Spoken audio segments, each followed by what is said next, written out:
Ya, bismillahirrahmanirrahim. Assalamualaikum warahmatullahi wabarakatuh. Alhamdulillah wassalatu wassalamu ala asrofil anbiya'i mursalin Sayyidina Muhammadin wa ala alihi washabihi ajmain amma ba'd. Baik, perkenalkan nama saya Agus Setiawan. Saya dari Prodi Ekonomi Syariah, kelas 5D, Fakultas Ekonomi dan Bisnis Islam, Institut Agama Islam Negeri Paropo. Nah, baik, pada kesempatan kali ini saya akan membuat sebuah video interpretasi dari video yang sudah saya tonton di channel YouTube Economics Challenge, yang dimana video tersebut berjudul Ekonomi di Masa Pandemi.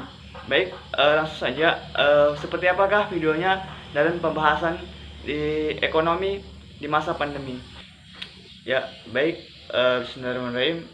Langsung saja kita akan masuk kepada pembahasannya, yaitu ekonomi di tengah pandemi atau di masa pandemi. Nah, sebagaimana yang kita ketahui bersama bahwa selama 1 tahun lebih, bahkan sampai sekarang ini, beberapa negara bahkan di dunia mengalami sebuah pandemi global atau yang biasa disebut wabah COVID-19 atau corona.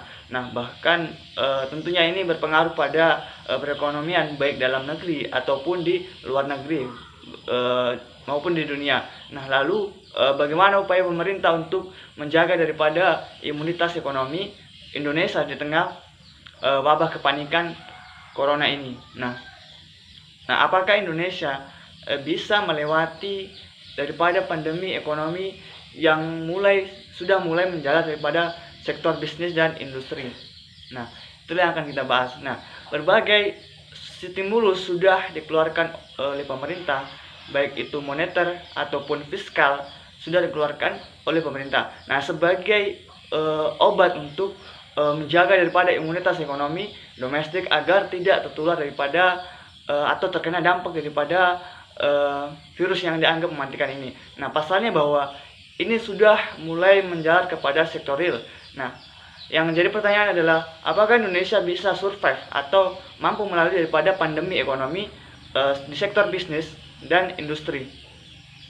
Nah,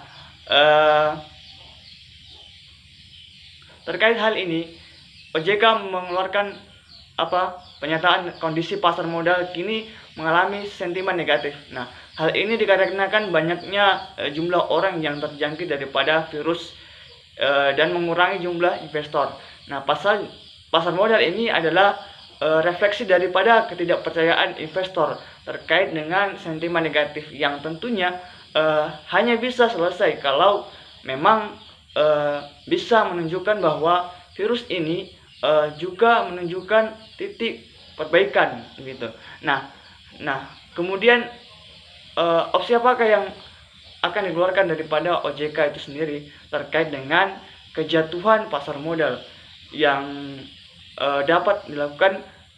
Di antaranya adalah pembatasan daripada trading halt per saham. Nah, kemudian menaikkan batasan transaksi margin to market, portfolio trading, dan lain sebagainya. Namun tentunya ini semua bisa memberikan dampak sehingga tapi perlunya adanya ukuran dan difikirkan sebelumnya sehingga dapat diterapkan dengan baik. Nah, di sisi lain bagaimana dengan pengusaha?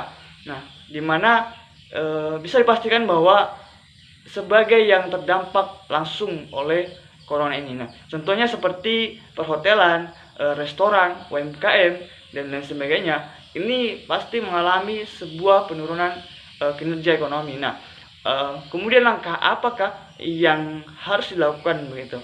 Nah, yang paling penting adalah buat kita adalah menjaga daripada cash flow.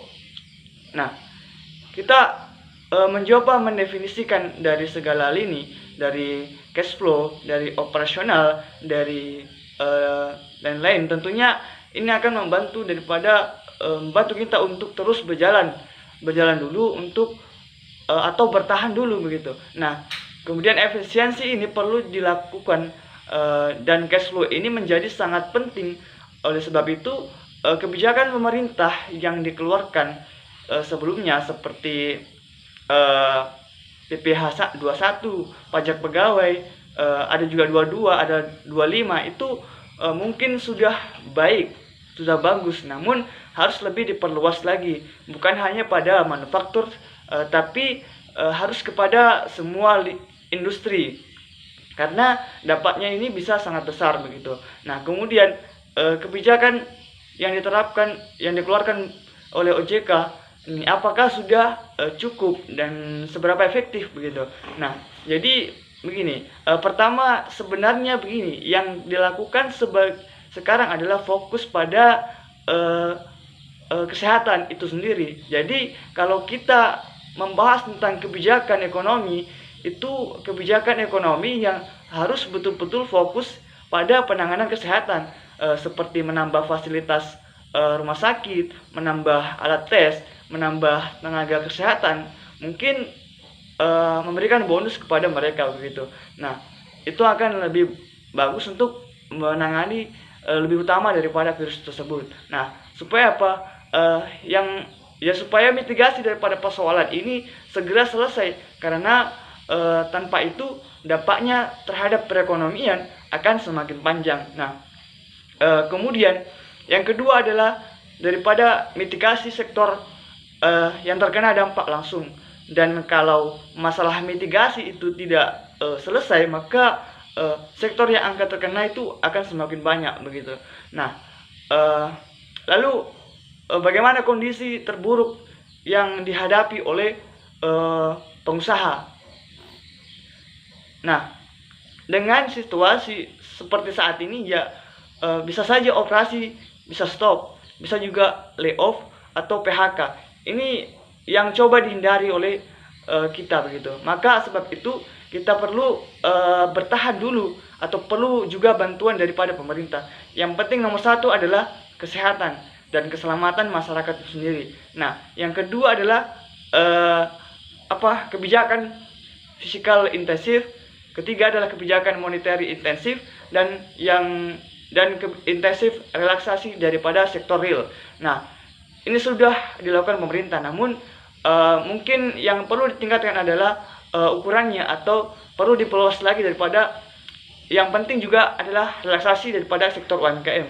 Nah, perlu ada dana sendiri untuk membantu daripada UMKM itu sendiri. Jadi semua sektor ini harus dilihat dan perlu juga penanganan yang tepat begitu. Nah, kemudian terkait dengan pandemi ini, sebagian ekonomi dunia berkeyakinan mengatakan bahwa ekonomi global sudah diambang resesi begitu. Nah, apakah benar? Nah, sebenarnya begini, situasi global itu sebelumnya belum terkondisi dengan baik atau belum sehat secara total setelah pada krisis 2008. Nah, dengan suku bunga masih sangat rendah, pemerintah utangnya sudah sangat tinggi dan dalam rangka stimulus ekonomi. Nah, ketika ada virus ini makin memperburuk daripada keadaan. Jadi begini, kan Cina itu adalah sebagai satu hub daripada ekonomi dunia. Nah, dan ketika Cina itu terkena, dan bagaimana ketika Cina itu pertumbuhannya melorot. Nah, ternyata faktanya atau isunya itu yang kena bukan hanya Cina. Di dunia itu ada 3 hub, yaitu hal penting soal manufaktur. Nah, yang pertama adalah ada Cina, yang kedua ada Amerika, dan yang ketiga adalah Jerman. Nah, jadi artinya apa? Ketika 3 hub ini sedang struggle atau menghadapi virus corona ini, dan kelihatannya tidak segera pulih, dan ini akan berakibat pada negara-negara lain yang masuk pada pola pertumbuhan yang rendah juga. Dan kedua, beberapa negara ini juga terancam masuk pada skenario L, yaitu krisis dan tidak akan balik-balik lagi begitu. Nah, lalu ini disebabkan atas beberapa faktor, yaitu termasuk demografi dan lain sebagainya. Nah, artinya bahwa untuk memulihkan daripada ekonomi suatu negara, kita tidak bisa untuk berjalan sendiri atau bekerja sendiri.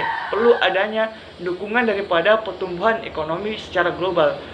Dan langkah awalnya adalah untuk mengatasi daripada penularan virus corona itu sendiri yang lebih penting.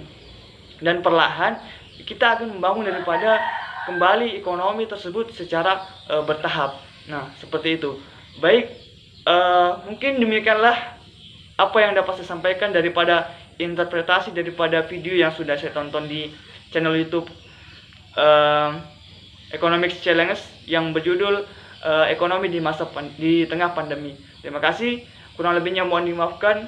Jazakumullah khairan. Wassalamualaikum warahmatullahi wabarakatuh.